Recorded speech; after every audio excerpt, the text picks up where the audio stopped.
Hi again, it's me, Lilian Raji, fractional CMO, Global Communications Advisor, and founder of the PRadvisor.com. Happy to see you're back for the next class in the series. Good for you. But just a quick reminder, these YouTube videos only give you the fundamentals. The real breakthrough comes with the additional $1,500 in bonus materials that are available and waiting for you on the PRadvisor.com website. Go to the site now and register completely free to get these additional bonus materials. And the best part of it is you get a 20-minute call with me for us to discuss any questions you have about the customer journey series. So what are you waiting for? Head over to the PRadvisor.com website now, register, get your bonuses, and see you soon.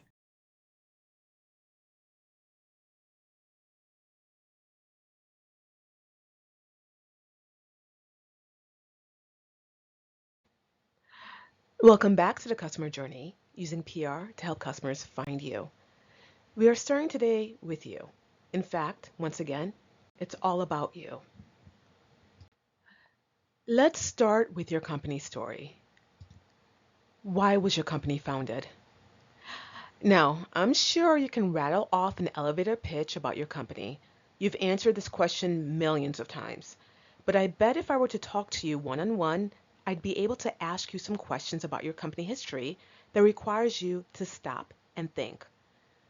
Take a moment now to answer this question in today's worksheet. It's important you do this right now before you continue, so you can see where you began with your company story and where you are after this course ends. So please pause. I'll wait.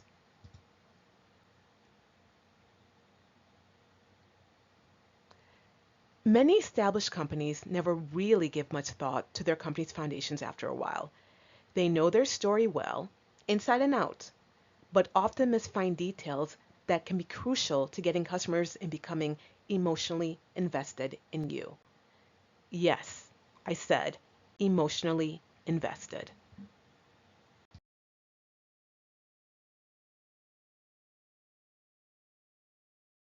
The pursuit of luxury is a passionate endeavor.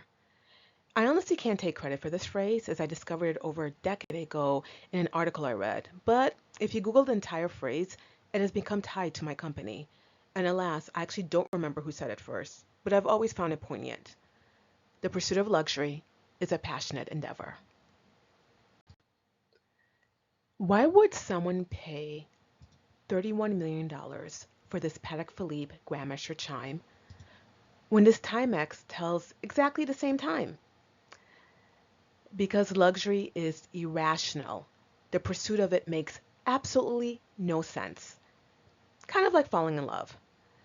Luxury falls in the realms of emotions, of passion, where it only makes sense in the psyche of someone who has fallen head over heels for an object. If you're not a luxury brand, don't be intimidated by the word luxury. Selling luxury items requires more psychology and seduction than selling more accessible products. But you can benefit from understanding the irrationality of human emotions when it comes to someone pursuing something they've deemed important to their sense of self. If you're, say, the Timex dealer, using this example, understanding the motivation behind the Timex purchase can help you sell more Timexes. What? You didn't think they're buying a Timex just to tell time, do you? No, no, no, no. Your Timex customer is someone who appreciates watches but can't or won't spend that money on a Patek Philippe. For them, the Timex is a luxury purchase, and the secret to selling a new Timex to them every 6 months is understanding why they chose the watch instead of depending on their cell phone. Back to your company story. When you think of your company's foundations, when you think about the story you tell of your company's origins, what is one thing about your company that someone outside of your company can emotionally relate to? Pause now to put the answer in today's worksheet.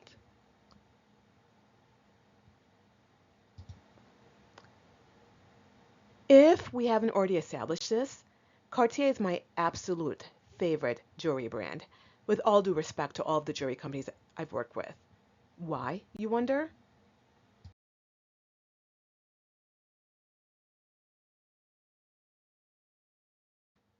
Because of this woman. This is Jean Toussaint. Louis Cartier chose the iconic panther for the House of Cartier in tribute to Toussaint, who he called his Petite Panthère, as she was known to wear a full-length panther coat and had her apartment adorned in leopard skins.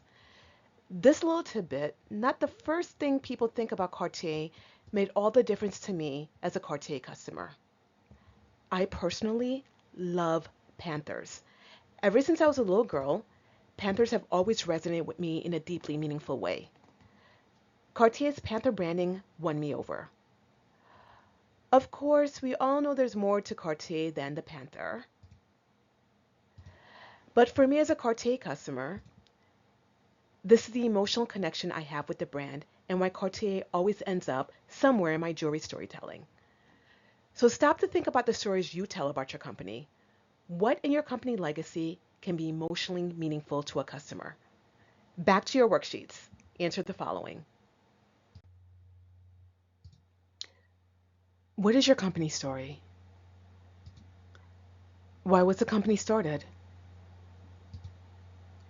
What was the emotional factor that led you or the founder to decide they should pursue this company? So if I were to answer this question for myself, I would tell you I founded my agency because no agency would hire me when I found my passion for PR at age 25. 2 years of going on one failed interview after another, I realized if I wanted to be in PR, I would have to do it for myself. You might say the emotional factor that led me starting my own company was frustration. Over the years, I've seen how frustration has also been the reason companies hire me. They are frustrated by delays in their company's growth. I'm sure it was your own frustration with your company's growth that led you to this course. So again, think of the emotional factor behind your company's origins as this is an asset to wooing customers. Next, what are your company's greatest strengths? Pause this session to brainstorm your answers before going on. And finally, why do you think customers buy from you? This last question always seems to stump clients when I ask them. Not because they don't have an answer for me, but because they don't have a follow-up answer when I start critiquing their answer. This question seems simple enough, right? But let me ask you this. Did you begin to answer this question along the lines of, we have the best customer service, or we use the best materials, or we have the absolute best product, or some other form that includes you having the best of something? Everyone always believes they have the best of something, and I always have to break it to them that no, my dear, my love, my sugar muffin, my honey puff, you don't have the best. My client before you has already claimed to have the best, all right? When one of our clients entered the Asian market, I had to quickly learn all of the marketing rules of China. Did you know you can be fined upwards of $10,000 in China for putting out any advertising that claims you're the best, greatest, number one of anything? Almost everyone taking this course would be paying a lot of renminbi right now if we were in China. So again, I ask you, why do you think customers buy from you? If you feel like you don't know the answer, join the club. This isn't something you can answer for yourself. Why? Simple, because you're not the customer. Before I do an intake session with a client, I will scour the internet to see what is being said about their company. I look through everything, and I really do mean everything. Glassdoor.com is my favorite place to get insider information, as disgruntled employees love spilling juicy details on there. When you finish this class today, I suggest you do some research. Google your company name and search what is being said about you. Look for Instagram posts that may mention you. Search Twitter and Facebook. Track down anything that has been said about you online. If you have retail accounts, go on the website of those retailers and read reviews to see if anyone has mentioned your company by name. What you find will help you understand why customers buy from you and perhaps why they don't. It will also tell you how likely you are to get on the radar of a journalist of influence, like Celine at Town & Country. When my clients can't get the best answer to this question through an internet search, I will often recommend they conduct a survey. I'll be the first to admit I generally ignore surveys when a company sends them out to me. There are a couple of occasions I will respond, however, and these occasions typically involve an intense emotional experience, either positive or negative.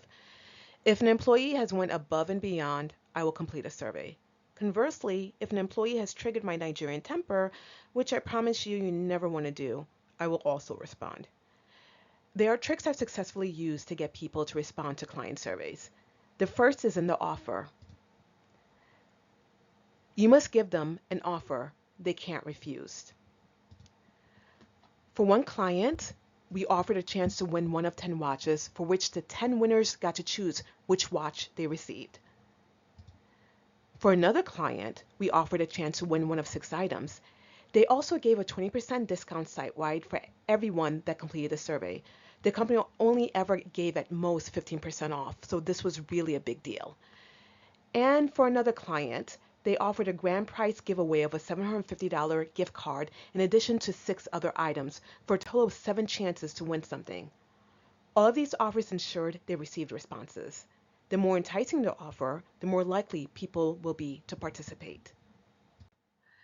I'm a huge fan of the CRM company, Zoho, especially their Zoho One plan for all of its bells and whistles, which includes a survey software that is very easy to use called simply Zoho Survey. What I like about Zoho is that you can configure the CRM so the answers to the survey get attached to your customer's profile in the CRM. This is useful in creating a more customized outreach strategy. I'll touch on this more in an upcoming article, so make sure you subscribe to my newsletter on the pradvisor.com website if you want to learn more on this topic. There are other providers out there as well, such as SurveyMonkey. Find the best one for you and develop your survey questions. Moving on. I'm assuming if you're taking this course, you already have an existing database of customers you can tap into to send the survey by email. You can also post on Facebook and Instagram to get more participants. Make your survey questions as insightful as possible. You need to be able to get a good idea of what customers think about your company and understand, most important of all, why they buy from you. The last survey I ran for a client had approximately 40 questions. I fought tooth and nail for all 40 questions as the client felt it was too long, but every question gave me more insight into the customer's emotional commitment to the client. We ended up with about 300 people responding. I knew we'd get a good response rate because I set up the survey where, in order to be entered to win anything or to receive the 20% discount, you had to finish the survey.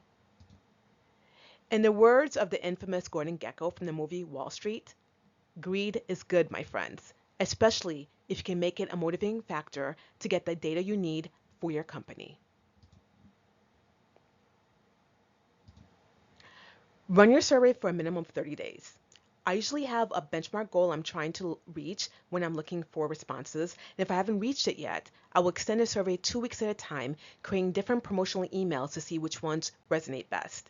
The survey responses will help you answer the question of why people buy from you. Who are we as a company? To answer this one, consider your values. I'd even go as far as asking your employees, if you have any, to define how they see the company. Why do we see ourselves this way? For this, ask yourself the proof that supports the answer. Here you want concrete examples. So for instance, if you say we value customer service above everything else, what is your proof of this? One of our watch e-commerce clients told us a story of a customer who was a surgeon. This customer will call one of our client sales associates after every difficult surgery he does just to talk about watches. That sales associate may not sell that customer a new watch for maybe 6 months, but he's always willing to stay on the phone with this customer and talk watches with him. This is the seduction, the psychology I keep referencing. The customer has now built an emotional connection with the sales associate that will keep that customer forever loyal to the company. Next, why do we continue to do business despite all the challenges we face? This is a very powerful question for you to answer. Your answer to this will always be the motivating factor for solving every problem that comes along. Know there is always a solution to every business challenge. Nothing you face is unique.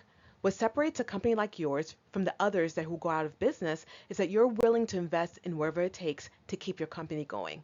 such as your investment in this course. What is the company's passion for the work we do? With this question, think about the thrill you get from making a sale. Now think about your choice in products you sell. Why these items? A big hint for answering this question? Your customers. Consider how your customers feel when they choose to buy your products. Why does each member of the team come in daily and keep going? So why do you keep going? There are so many easier ways to make a living. Why did you choose this? If I were to answer both of these questions for you, my passion for my company comes from seeing our client success through our efforts. I spoke earlier about the product placement course, another course that I have available, which you can find more information on the pradvisor.com website.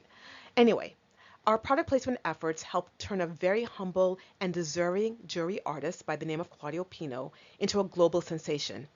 More than a decade after our coup of getting his jury in the Hunger Games movie, he's still receiving commissions from people who discover him through the movie and through the press surrounding his pieces being in the movie. Again, Claudio is an incredibly humble human being. Being able to help him become wildly successful fuels a passion for my work. To be a part of my team, you must have the same commitment to creating joy for our clients as I do. While we certainly work for the money, bragging rights is ultimately our biggest motivator. What are we happiest or most proud of with the company? Why this? I always insist on some deep soul searching before launching any new PR marketing plan. This soul searching will help you look at your company in a different light and can often help you understand how to position your company differently to attract more customers. And of course, to create an emotional bond between your company and your customers. Okay, it's time for a break. I'm sure you need it after all of this soul searching work. I highly recommend that you set aside your answers for a week or two. Then come back to them and see if you want to change them or add more. Wait another week, then review your updates and see if you have more to add.